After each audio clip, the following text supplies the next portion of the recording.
చూస్తా ఉంటే ఏమనిపిస్తుంది అంటే ముందే వీళ్ళంతా కూడా ప్రీ ప్లాన్డ్ ఆందోళనలు, ప్రీ ప్లాన్డ్ ఫుడ్ పాయిజనింగ్, పిల్లలు బలి చేసే ప్రయత్నం చేస్తా ఉన్నారు. బీఆర్ఎస్ పార్టీ వాళ్ళు లిటరల్లీ, నేను స్టిక్ అనే ఉన్నాను, ఇవాళ ఈ ప్రాంతం నుంచి మాట్లాడుతా ఉన్నాను, నేను స్టిక్ అనే ఉన్నాను. దీని వెనుక కేటీఆర్ గారు, ఆర్ఎస్ ప్రవీణ్ కుమార్ గారి యొక్క హస్తంతోనే ఫుడ్ పాయిజనింగ్ జరుగుతా ఉన్నది. పిల్లల్ని బలి చేసే ప్రయత్నం చేస్తా ఉన్నారు. కాబట్టి దీన్ని విచారణ చేయాలని చెప్పేసి గౌరవ ముఖ్యమంత్రి గారిని డిమాండ్ చేస్తా ఉన్నాను.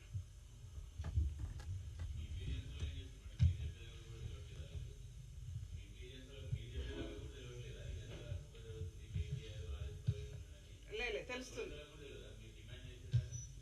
డెఫినెట్ గా తెలుస్తా ఉన్నది.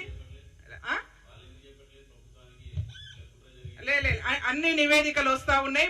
అంటే గవర్నమెంట్ ఒక పాలసీలో పోతా ఉన్నది కాబట్టి బహుశా లేట్ అయి ఉంటదేమో అని అనుకుంటున్నాను. మేము ఒక మహిళా నాయకురాలుగా మేము విజ్ఞప్తి చేస్తా ఉన్నాం, డిమాండ్ చేస్తా ఉన్నాము, పూర్తి స్థాయి విచారణ జరగాలి. ఎస్,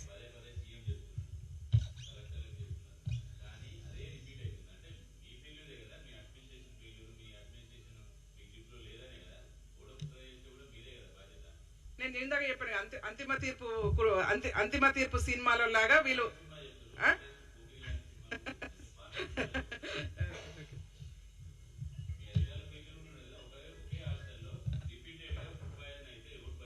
లేదు, మేము అధికారులను కూడా అధికారులకు గవర్నమెంట్ ఇన్స్ట్రక్షన్స్ ఇవ్వాలి. అధికారులు కూడా అప్రమత్తంగా ఉండకపోతే వాళ్ళ మీద కూడా చర్యలు తీసుకుంటారు.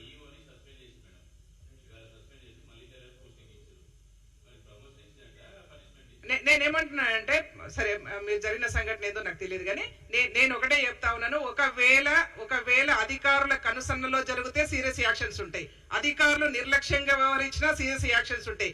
పిల్లల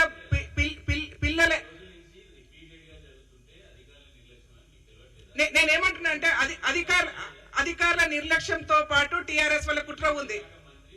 చారి గారు మీరు అంటున్న దాని ప్రకారము నేనేమంటున్నది, అధికారుల నిర్లక్ష్యం ఉండొచ్చు, కానీ దీని వెనుక టిఆర్ఎస్ వల్ల కుట్ర ఉంది. బహుశా ఎవరైనా అధికారులు టిఆర్ఎస్ వాళ్ళ చేతుల్లో కనుసన్నల్లో పనిచేస్తే కూడా సీరియస్ యాక్షన్స్ ఉంటాయి. ఎస్, ఒకవేళ మా ఫెయిలియర్ దొంగలు తెలుస్తారు కదా, దొరకక ముందు అందరు దొరలాగానే అనుకుంటాం. నేను చెప్తా అంటే దీని వెనుక ఆర్ఎస్ ప్రవీణ్ కుమార్ యొక్క హస్తం ఉన్నదని నేను మాట్లాడుతా ఉన్నాను. ఆర్ఎస్ ప్రవీణ్ కుమార్ కేటీఆర్ గారి కనుసన్నల్లో ఇది జరుగుతా ఉంది. వాళ్ళకు ఉన్నటువంటి నెట్వర్క్ ఏది, ఆర్ఎస్ ప్రవీణ్ కుమార్ ఒక ఆర్గనైజేషన్ ఉంది, ఏది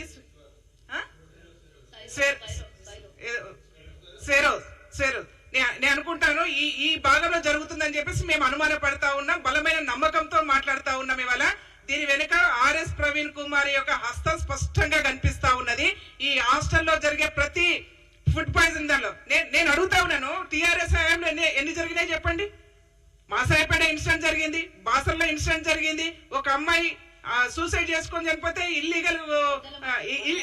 ఇల్లీగల్ అని చెప్పేసి ఆ అమ్మాయిని ఏం చేశారు, ఆ అమ్మాయికి ఏదో వేరే లవ్ అఫేర్ ఉంది కాబట్టి చనిపోయిందని చెప్పేసి మాట్లాడారు. అంటే వాళ్ళ హయాంలో జరుగుతానేమో ఇంకో రకంగా మాట్లాడతారు, ఇక్కడనేమో విద్యార్థులను బలి చేసే ప్రయత్నం చేస్తారా? ఇక్కడ విద్యార్థులను బలి చేసే ప్రయత్నం చేస్తారా? మీరు టిఆర్ఎస్ గవర్నమెంట్ రావడం కోసం అప్పుడు విద్యార్థులను బలి చేశారు, ఇప్పుడు కూడా మళ్ళీ అధికారం రావడం కోసం విద్యార్థులను బలి చేస్తా ఉన్నారు. ఏం తమాషాలు చేస్తున్నారా? మీరేమన్నా ఊరుకుంటాం అనుకుంటున్నారా?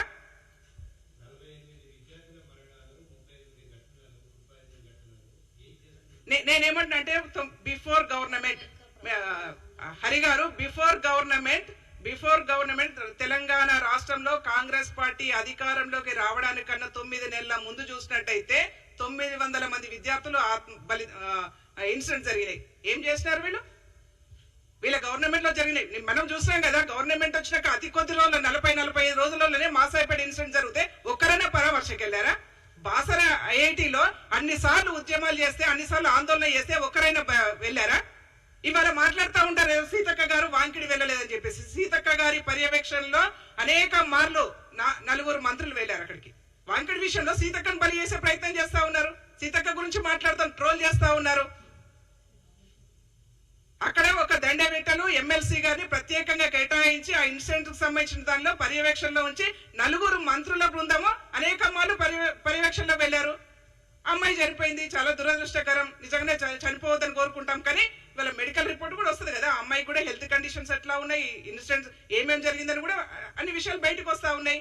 అంటే నోరుంది కదా అని చెప్పేసి పడేసుకునే పద్ధతి వాళ్ళ టీఆర్ఎస్ వాళ్ళు. పొద్దున్న చెప్పగానే కాంగ్రెస్ పార్టీ వాళ్ళ మీద, మంత్రుల మీద, ఎమ్మెల్యేల మీద, కాంగ్రెస్ ప్రభుత్వం మీద, అధికారుల మీద. నిన్నగాక మొన్న చూసాము, ఎవరైనా గట్టిగా మాట్లాడి టీఆర్ఎస్ పార్టీ వాళ్ళకి లొంగకుండా అధికారులు పనిచేసి వాళ్ళ సన్యాసులను మాట్లాడుతూ ఉన్నారు. ఇదా మాట్లాడే పద్ధతి? ఒక కలెక్టర్ని పట్టుకొని సన్యాసాన్ని మాట్లాడతారా వీళ్ళు? నోరుకి ఎంత వస్తే అంత హద్దు లేకుండా మాట్లాడే ప్రయత్నం ఇవాళ వాళ్ళు చేస్తా ఉంటే చూసుకోవాలా మేము. కానీ విద్యార్థులను బలి చేసే ప్రయత్నం చేస్తే మాత్రం ఊరుకునే సమస్య లేదు. అంటే దీని వెనుక ఎంత దిగజారిపోతా ఉన్నారంటే, దీని వెనుక విద్యార్థులను అంటే ఎక్కడో దగ్గర వాళ్ళకు ఉన్నటువంటి హ్యాండ్స్ ను ఉపయోగించుకొని విద్యార్థులను బలి చేసే ప్రయత్నం చేసి ప్రభుత్వాన్ని అప్రతిష్టకు దిగజార్చే ప్రయత్నం చేసే దాంట్లో చేస్తే ఊరుకోమని చెప్పేసి హెచ్చరిక జారీ చేస్తా ఉన్నాం.